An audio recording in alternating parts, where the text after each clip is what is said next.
টানা ৮ ম্যাচে ৮ জয়ে প্লে অফ নিশ্চিত রংপুর রাইডার্স। এবার টানা ৫ ম্যাচ হেরে বিদায় নিল বিপিএল এর এবারের আসর থেকে।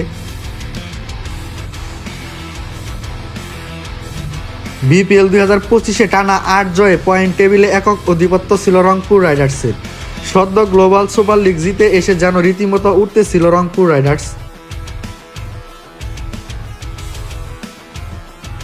বিপিএল এর গত আসরের দুই ফাইনালিস্ট দল ফরচুন বরিশাল ও কুমিল্লা ভিক্টোরিয়ান্সের কেউই গ্লোবাল সুপার লিগে খেলতে না গেলে রংপুর রাইডার্সের সামনে সুযোগ এসে গেলে সেটি লুফে নেয় বিপিএল এর ইতিহাসের অন্যতম এই সফল দলটি।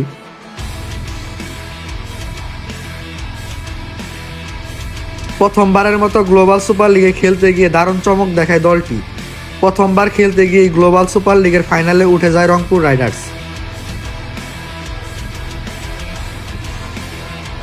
গত 7ই ডিসেম্বর ফাইনালে অস্ট্রেলিয়ান দল ক্রিকেট ভিক্টোরিয়াকে 56 রানের বিশাল ব্যবধানে হারিয়ে দেশকে ক্লাব ক্রিকেটের শিরোপা এনে দেয় রংপুর রাইডার্স।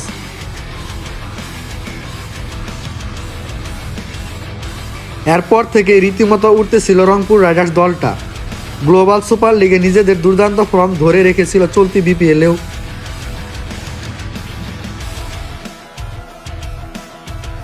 রাইডাররা ব্যাটে বলে যেমন দুর্দান্ত পারফর্ম করে যাচ্ছিলেন, তেমনি ভাগ্য দারুণভাবে সহায় হচ্ছিল তাদের।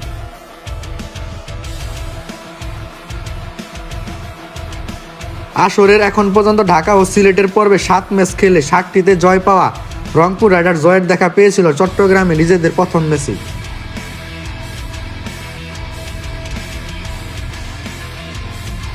এবার তারা হারিয়েছিল পয়েন্ট টেবিলের 2-এ থাকা স্বাগতিক দল চিটাগং কিংসকে।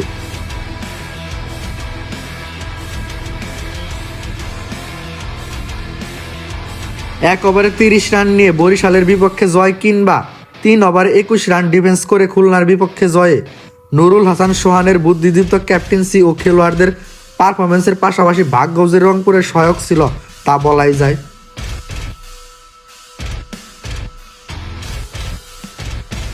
গত 18 জানুয়ারি আসরে নিজেদের 8ম ম্যাচ খেলতে নেমে স্বাগতিক চিটাগং কিংসকে হারিয়ে 2025 বিপিএলে প্রথম দল হিসেবে প্লে অফ নিশ্চিত করে ফেলেছিল রংপুর রাইডার্স।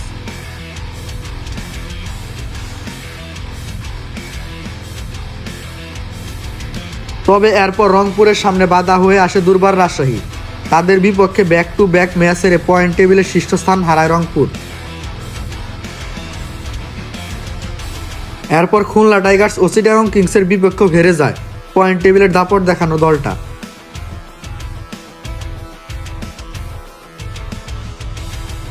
ফলে টুর্নামেন্ট জুড়ে পয়েন্ট টেবিলের শীর্ষে থেকে সবার আগে প্লে অফ নিশ্চিত করা দলটা শেষ পর্যন্ত পয়েন্ট টেবিলের 3-এ থেকে খেলে এলিমিনেটর।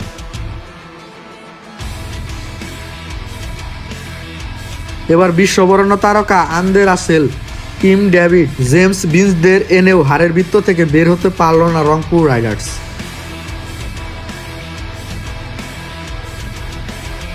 ভয়াবহ ব্যাটিং বিপর্যয়ে কেউই ধরতে পারেনি দলের হাল। ফলে তারকায় ঠাসা দলটি নিয়েও মেহেদী হাসান মিরাজের খুলনা টাইগার্সের বিপক্ষে হেরে টুর্নামেন্টের প্লে অফ থেকে সবার আগে বিদায় নিতে হলো সবার আগে প্লে অফ নিশ্চিত করা দলটিকে।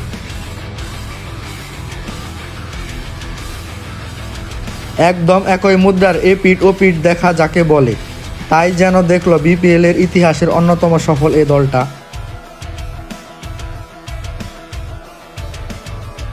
আসরের অর্ধেকেরও বেশি সময় একক রাজত্ব দেখিয়ে গেলেও শেষ পর্যন্ত প্লে অফ বাধাতে আটকে যেতে হলো। আরাফাত ইসলাম রিয়াদ, স্পোর্টস ইনসাইডার্স।